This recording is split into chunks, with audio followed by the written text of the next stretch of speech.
Hello, hello, ladies and gentlemen. This is your girl Mitzi, and this is Mitzi. Let's think about it. Today, we are thinking about why the world is going insane. Goodness, this is a great question because we really feel it.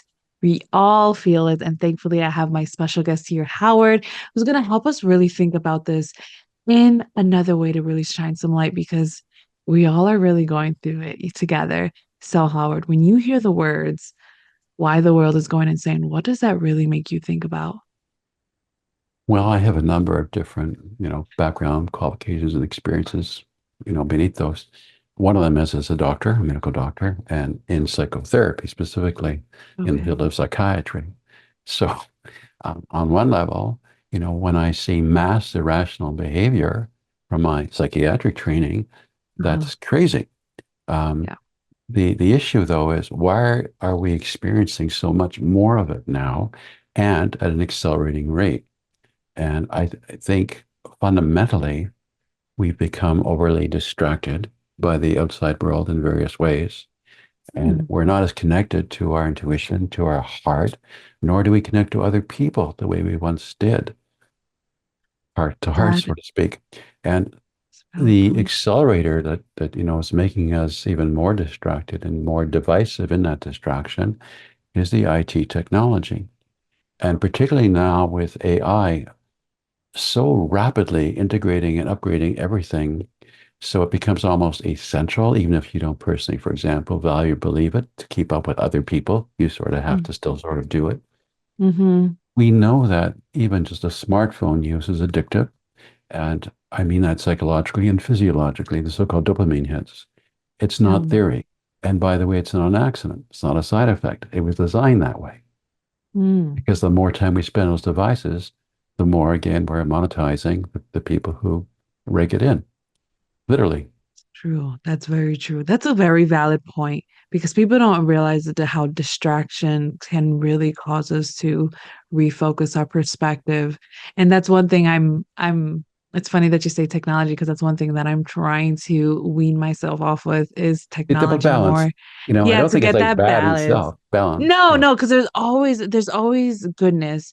It just Hmm. comes bad when there's those extremes. You know what I mean? We Yes, always have exactly. those Yeah. extremes. And I had a guest on my show and she explained it like a pendulum, and Hmm. it's hard to stop the pendulum to stop right in the middle to find that balance.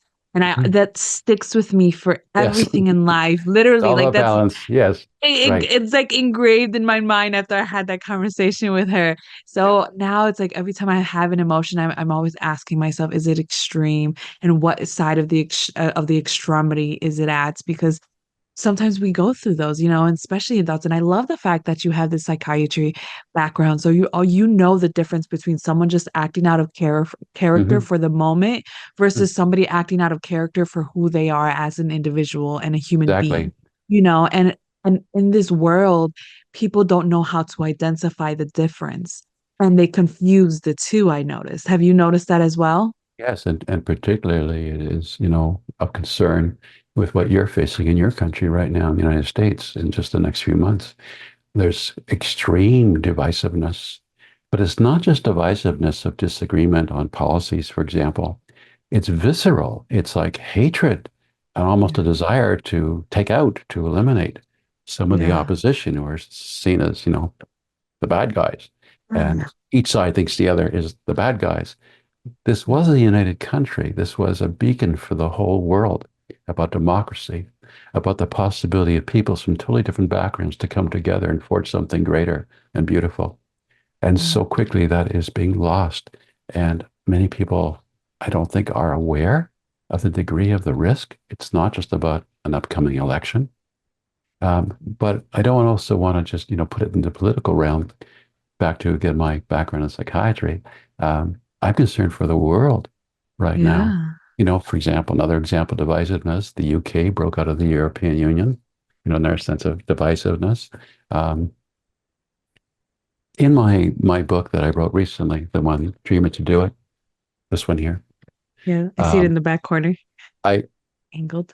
from my research, I tried to explain to people to wake them up to the reality that we're like amphibious beings, as strange as that may sound to you. Amphibians, like frogs and salamanders, can live in two different environments. water, and land. We're amphibious beings, and we can live on this level of reality where we see ourselves somewhat as separate from others and the physical world around us. But Mhm. there's another level that we also can access once we know how to, deeper level, where we're all connected, all of us, and even Mhm. connected everything in terms of also nature and the so-called inanimate world as well. And Yeah. again, humanity has lost sight of that. The early religions and the older indigenous teachings knew that as an inherent and experiential wisdom. It wasn't just they were taught to believe it to honor, the elders or because historically it had been passed along for so long. It was the live experience. Yeah. A- That's very And true. so we're losing that. We're losing that, awareness of that deeper inner dimension that actually is the opposite, connects us all, and is also where we have a greater source of wisdom and intuition. And Yeah. coming back a little more conventionally, because I can go all over the place with this. No, Um, you're fine. You're it- actually right on line. I'm keeping up with you, so you're okay, good. so people have literally lost the ability to think. I know that's Mhm. powerful, and I mean it sadly. No, you're They they absolutely right. they're That's why I have this show. they're either I know they're either like checked out, all right, because it's overwhelmed, or too much confusion of the mixed messaging, um, or they're overly reliant on some particular influence leader or data feed, you know, for how they see the world and how they be in the world. But the ability to think things out for themselves is increasingly being lost. We're losing so many skills. I mean, even for example, when we text communication, it's one thing back to balance. If you Yeah. text someone to say, I'll be back at 3 o'clock or something, some message, or leave it by the front door, I'm out for a while, that's okay. Yeah. It can be helpful. It's not particularly, taking us away from the deeper reality. But when you see people having an interactive live text conversation with each other, so it's ongoing, and they're just texting Mm-hmm. back and forth, and by definition, they're doing it with a phone, but they're Mm-hmm. not using the phone because they think it's enough just to text. Now, when you text, partly again, in terms of things we're losing, many people don't bother with spelling or grammar anymore, abbreviations, speed, you don't care. They'll understand it anyway. But we're also losing that as an ability when we need to be able, perhaps, to spell things properly, to put Yeah. things in a more, logical sequence. In addition, when you're relying on text, you're relying on a very limited medium of communication. Mm-hmm. When pre-technology, we are communicating with people, and for some of us still in situations, when you're face to face in 3D reality, um, you're not just hearing words, which in part can be represented in a text, yes, but you're also getting modulation of our voice, which in some of the data we have is 300% more impactful in communication than the actual words. And if you think about it, the way people speak the same words makes a total difference on the impact it makes on others. So again, we lose out that part. Mm-hmm. And Absolutely. I repeat, like fundamentally, we're literally losing the ability to think for ourselves. It's almost as if to our whole society, our culture broadly, and again, I'm speaking of the world right now, largely, because we are on that level sort of interconnected everywhere. And many people are unfortunately addicted to this as well. We're going into a space, strangely enough, where although we created computers and the related technologies to make life easier and better for us, the result I see is we're dehumanizing ourselves. We're making ourselves more machine-like to have to think that way. So you record the data, you input the data the way the system requires you to. Mm-hmm. Even, calling major companies these days for customer service, some issue. As you know, you go through usually all these voice prompts, wasting your Yeah. time, frustrating you. And sometimes even when you get, the option you're seeking, it's a bot. It's not a human being. Yeah. And It's really we're not. doing this to ourselves. When you have these automatic checkouts, on the one hand, for a company, less staffing costs. And some people may like to have the power to check out themselves. But increasingly, everyone's being forced to do it that way. Our ATMs, many banks are closing. And we used to have a relationship sometimes with the people who worked in those stores and the people who worked in those banks. A little Yeah. bit. somewhat. Yeah, And we're losing all of that. that's true. You brought up a lot of valid points, and I'm glad you did because I've had many guests on my show, and I don't think anybody has really put it the way that you did.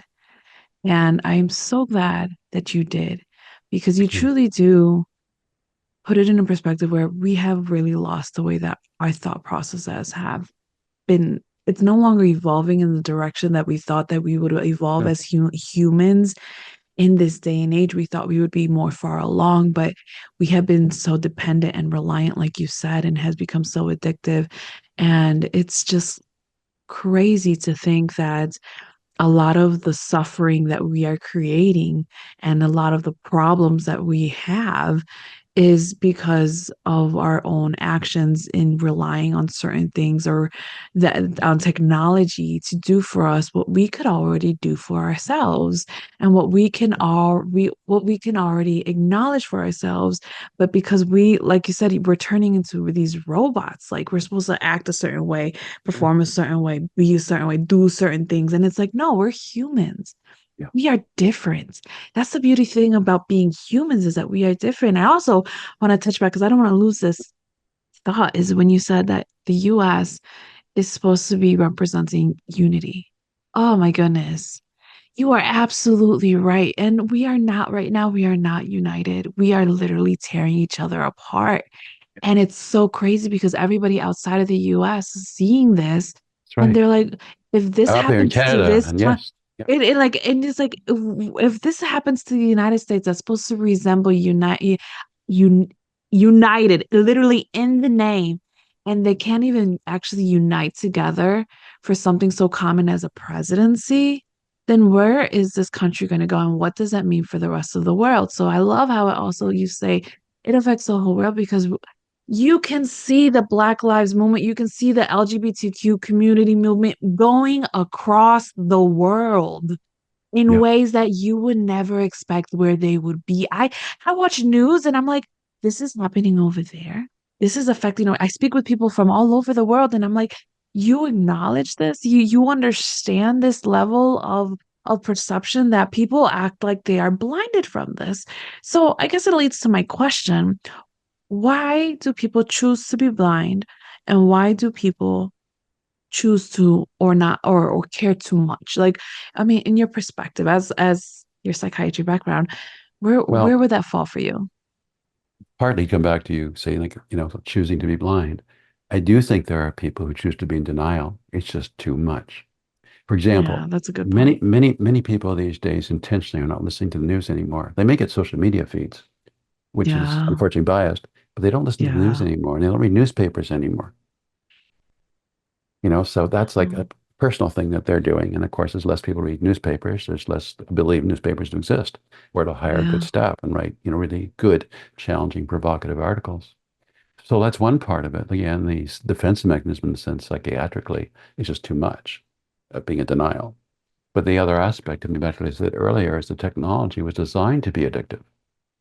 yeah, Like that's if somebody slipped a narcotic into someone's food a couple of times, some of those people would become addicted, whether they wanted to or not. mhm, It's like playing with fire. Um, that's it's true. craziness.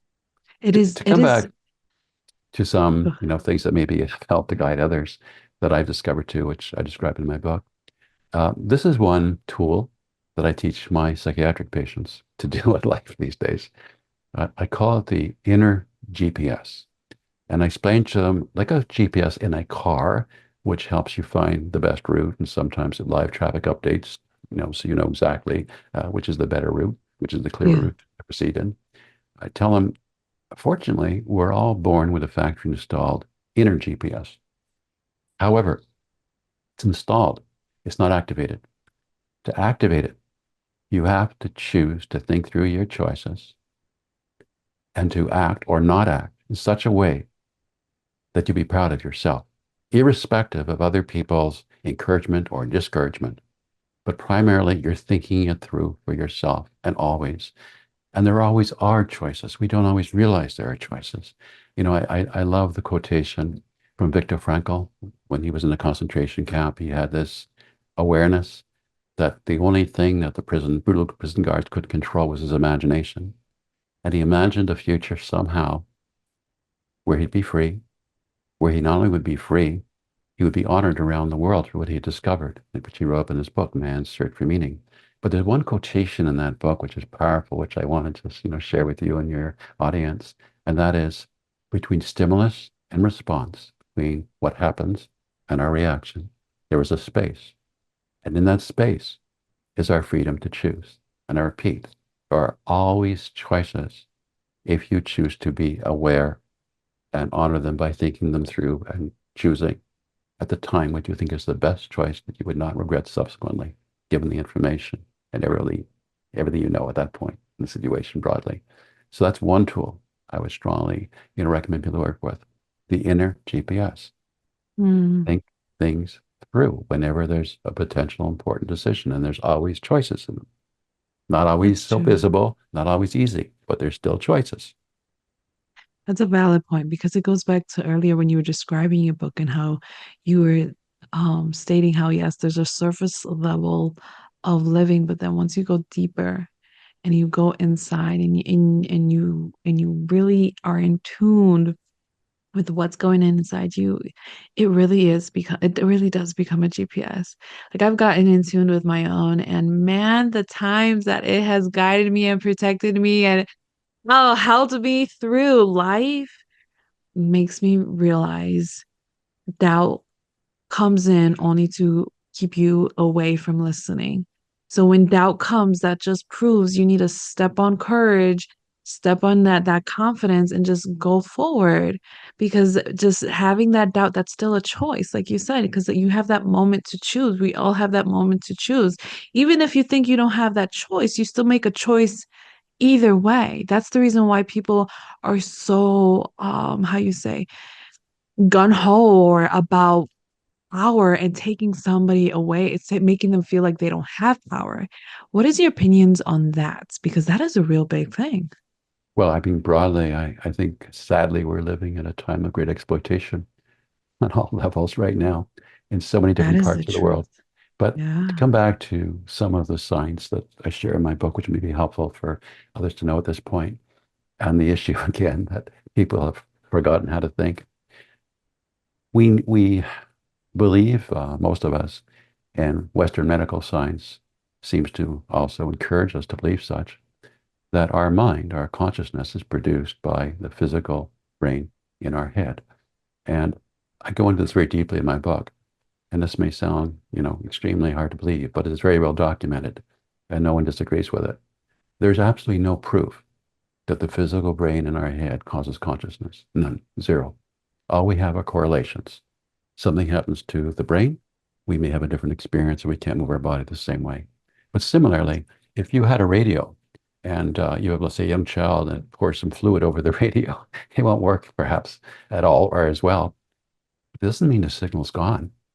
Somebody else who has a radio tunes into the same station would hear it clearly.